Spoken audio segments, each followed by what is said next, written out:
We are back with another episode of the At the Center Stage podcast, which is dedicated to exploring booming, highly innovative, and cutting-edge sectors and industries. Are you an industry player or a stakeholder, or just curious about what's going on in the selected industry? You are more than welcome to join us. My name is Sasha Pop, and I'm your host. I'm a long-time radio guy and lately also a podcaster with very diverse interests. Today, we are going to scratch the surface of a very controversial industry, the defense industry, a highly regulated, innovative, and viable, but also misunderstood and maligned industry. With my guests, Ante Milevoj and Robert Kordić, we will try to shed some light on the industry, debunk some myths, and elaborate on issues that will be at center stage of the industry in the coming years. Ante is a senior advisor to the general manager of the Slovenian Chamber of Commerce and Industry and a managing director of the Slovenian Defense Industry Cluster. In the first role, he is active in the fields of internationalization, EU, and policymaking. And in the second, and more important for this conversation, he represents the interests of the member companies who hail from the Slovenian defense, security, and protection industries and have numerous stakeholders on a national and global scale. Robert is a legal professional with more than 10 years of working experience, primarily focused on intellectual property law and competition law. He is highly involved in fast-developing sectors such as technology, media, and life sciences. Thanks for joining me, guys. Hello, Sasha. Thanks for having me. Possibly on the brink of another armed conflict in one of the European Union's priority partners, the topic of EU security has risen to the top of the political agenda across the world. Only in times like this do we start to realize that defense is an important part of the state's sovereignty. And if we want to continue living in a Europe that protects, empowers, and defends, we as Europeans must invest in the development of key defense capabilities. Although we are not here to talk about the politics, but rather about the industry that enables the states to achieve this. Ante, my first question goes to you. The defense industry is highly controversial. Public opinion on the necessity of this industry tends to be split into two fundamentally opposed views. But let's bust some myths right at the outset. Is the defense industry really only about arms? Hi again, Sasha, and thank you very much for having me. No, it's not. It's much more than that. It's an industry, whatever falls under the names defense, security, protection. And we all know that we need defense, security, and protection, not just today, but for the last 2,000 years and more. And most probably, we will need those also in the future. So, if you ask me if this industry is controversial, yeah, it might be. But then again, can you find an argument that the food industry is not controversial in a way? So everything what we do today can belong under the below the line under the controversial term. However, being a very extremely regulated sector, it is in our best interest in the industry to follow the rules, to do the paperwork properly, to conduct business as we should. So all the stakeholders, by doing that, remain into the game and do nice stories together.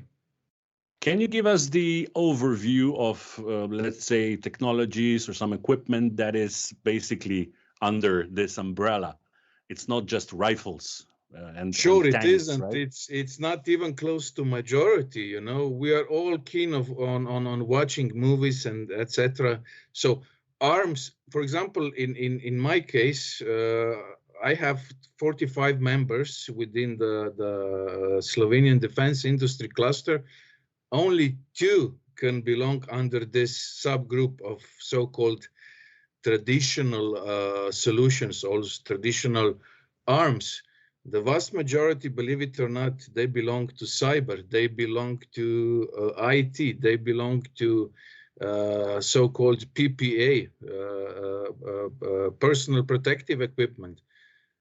all sorts of upgrading of vehicles and other items. So today, when you talk about defense, this is much, much more than just a pure weapon. And needless to say, when we go a bit wider, you can include counterintelligence items, solutions, services, simulations. You know, you would be surprised how many things within the armies, protection companies, security companies are happening in virtual world. So in order to do that, you need to have a full industry at the background. And also within our membership base, there are some pretty nice piece of companies who are doing just that. So a very broad range of technology and equipment, as we just heard from Ante. To touch upon the Slovenian market, not many people know or believe or heard that in Slovenia we have a defense industry, right? Yeah, but we do. Okay, we might not be a mainstream from the EU perspective or global perspective, but we do. And this industry is rising year by year. So if I give you some figures in this respect, our 45 members are covering maybe 50% of the whole defense security protection ecosystem in the countries. And they do roughly about, I would say, about 700 million euros together. They employ some 4,000 employees. And most importantly, they are making good results. So the value added per employee is much above the average of the country. So the country itself is also satisfied about taxes returning into the budget. Can you name some products or services of what we produce in Slovenia regarding defense? Oof. Okay. Just a couple to have a feeling. Look, before I was mentioning to you, Sasha, simulation and training, you know, before you put a warrior on actual terrain, you know, there is many processes going on in the living room or in the I don't know, in the training facility or exactly. And you have over there a total reliable replica, but in virtual world, you know. So some of our companies are focused on that, for example. Then the reality in the global world is that you have borders. So for the borders to be checked, you need surveillance equipment. Some of our companies are doing that. Okay, we have also arms producers. Some of our companies are doing that. But there are many of them who are in the service business, who are supporting this and that kind of business on their agenda as well. And last but not least, not to mention, it's very popular these days to talk about space technology. So we have companies who are active in that sphere as well. And if I combine this also with some short and medium term plans of the EU as such, who is doing quite big amounts of funding, the space technology will be even hardcore, more hardcore in the future as well.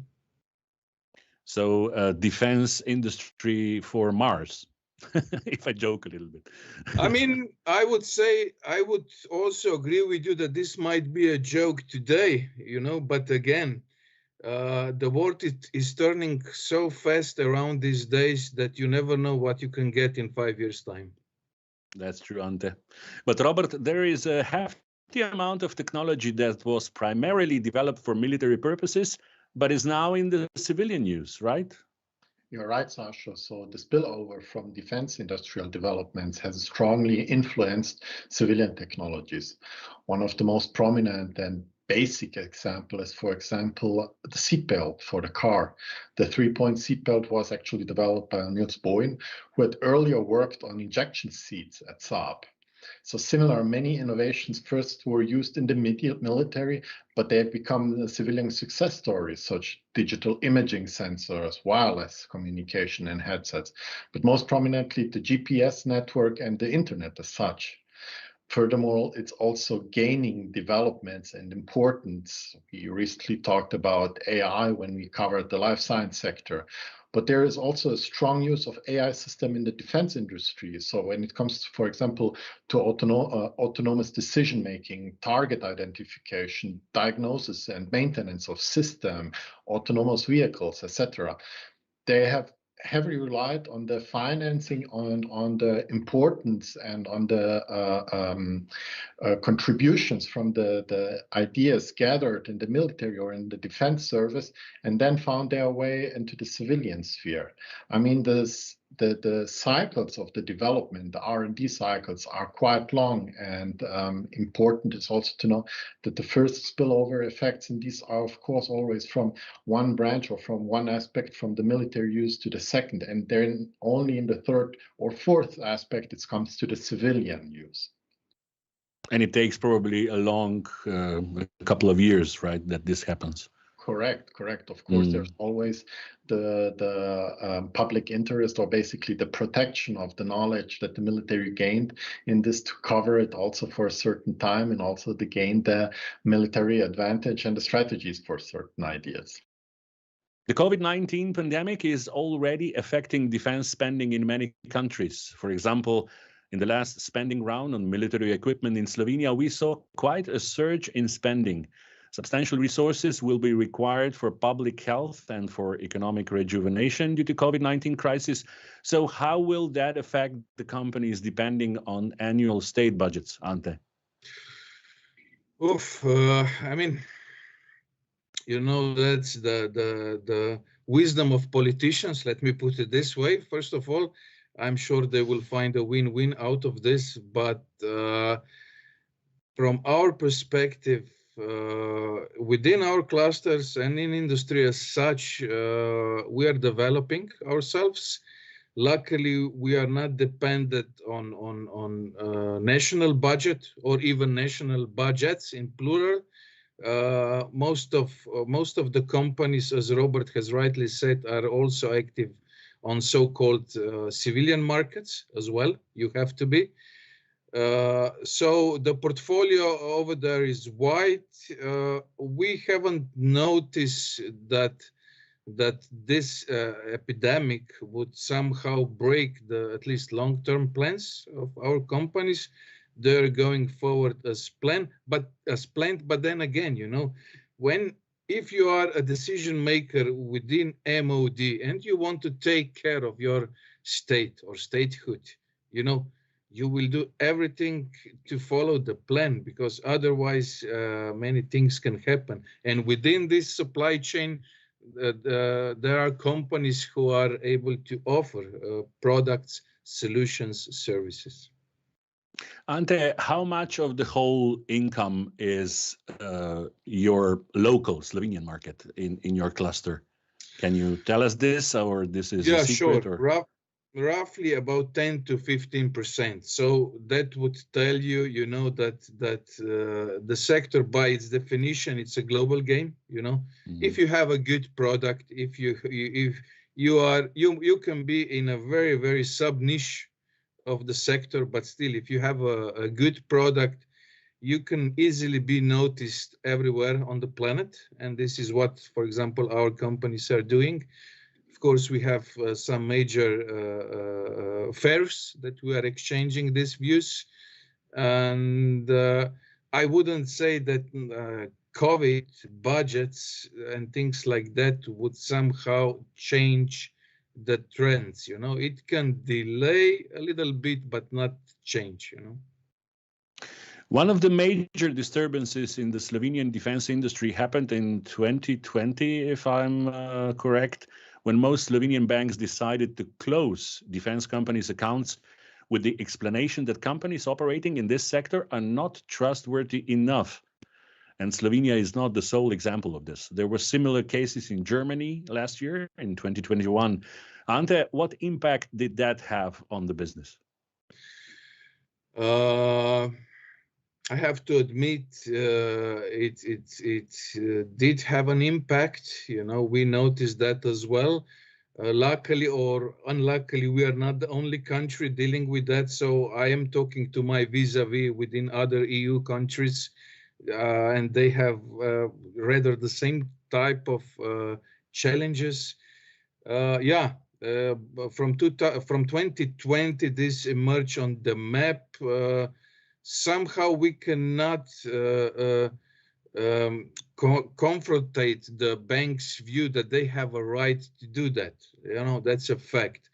However, if you put a wider picture into the screen, the fact is also that in our case, these are the Slovenian legal entities, and that they do a good profit, and that they bring nice sum of taxes back to the budget. So want it or not, we did fill into this process also some other stakeholders within the state, and we did find a common win-win. And today, in 2022, I can say that vast majority of our companies are conducted their businesses via banks normally. Robert, do you think we are just talking about lack of understanding of regulation governing this industry? Yeah, I believe so, because Ante mentioned before that it's a highly regulated industry. And I believe the most professionals or most participants in the defense industry see it that persons from the banks have not taken an overall look on the picture, or basically at the industry as such. So this ordeal only highlights the importance of increasing awareness about how both the national and international standards and regulation apply to this industry in order for such things not to happen or not to be realized ever again. But unfortunately, this is also a problem for the future of the industry, as if these companies have troubles with their national banks, what can they expect doing in international businesses? And then Ante said 90% of their business depends on international buyers or business partners. But further to this complication, there are also other aspects which have to be covered. I mean, another challenge which will be for the future of this industry are the ESG standards, which are high on the EU agenda as such. And for example, socially conscious investors already today started demanding that companies order or basically that companies in the industry reduce their carbon footprint. So there are less fuel-hungry jets and planes and vehicles as such. So there are many challenges upcoming for the industry as such, and I have a slight fear that the ordeal is not over for them yet. Does that mean that as a consequence of branding defense industry socially harmful, companies will be deprived of the fundamental services necessary to maintain their business operations and consequently jeopardize the EU's security? Ante, what are your thoughts on that?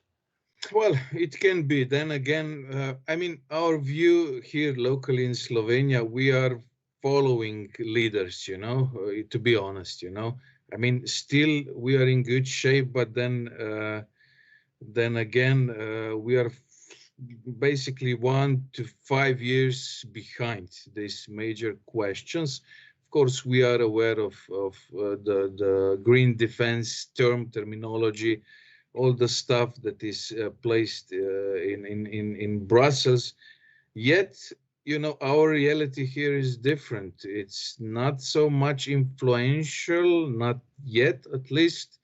But as far as I see within the last IDF funding budget, this will go also on the top of the agenda. And like in the case of cars, going from diesel and everything else to the green stuff, I guess we can expect some sort of copy-paste in our business as well. God knows only how fast this will come. Robert, your thoughts on that? Well, I don't believe that the EU perceives the defense industry as such as socially harmful. I mean, in 2021, the EU Commission presented an action plan on synergies between the civil, the defense, and, as Ante mentioned, also the space industry. So these include a level of programs, technologies, and innovations for and with startup. So the action plan lays the ground to deliver concrete policy actions there, which they want to tackle, and it focuses basically on three objectives. So it's on the one side, enhancing the complementarity between relevant EU programs and instruments to increase the efficiency of investments and effectiveness of such results. On the other side, it's promoting the EU funding for research and development, including on defense and space, and also to facilitate the use of industry and research achievements in the civil-driven sector into the defense industry, or basically into the defense cooperation projects. So definitely these are three major objectives which they want to tackle, and only shows us that they want to enhance the cooperation between those three sectors, and especially also the civil sector in the middle of it, to promote all three industries. Guys, as I have you here, I have to ask at the end, as USA has shifted its focus, I'm talking about Ukraine, Russia, and China, Taiwan, and Australia, this whole mix of new stuff. Are we going to start talking again about European army, Ante? I mean, I'll give you my personal view on that, Sasha, if I may. I mean, of course, it's politics at the end of the day, but it influences all of us, being it business-wise or private-wise as citizens. But the fact is that Europe is not a player in this game. You know, you can argue this way or that way, but we are not over there, at least not at the main table. So if we want to get there, you know, we have to do something different. And yes, maybe the common European army is an answer on that. You know, otherwise, you know who are the main players and how things will be solved. Robert, what do you think? Well, as Ante said, it's a highly political question, and it's difficult to answer such projects. But what you can see is, regardless of the potential that this question opens up, it shows definitely one thing. The European Union at least wishes, in the case that it will have one day such a European-wide army, that it will have sophisticated knowledge and equipment, and therefore also all these projects which should guarantee at least innovative products or security measures which would then be used by this army or equipped for the army. So you'll see. Yeah, we cannot foresee or foretell the future. Dear Ante, dear Robert, big thank you. It was a very insightful debate, and hopefully we have managed to remove some stigma from this highly sophisticated and profitable industry. To all of you listening to this episode of At Center Stage, big thank you for being with us. If you missed our previous episodes, you can always find them on the CMS website and in all podcast apps like Apple Podcasts, Spotify, Google Podcasts, and the likes. Until next time, stay safe.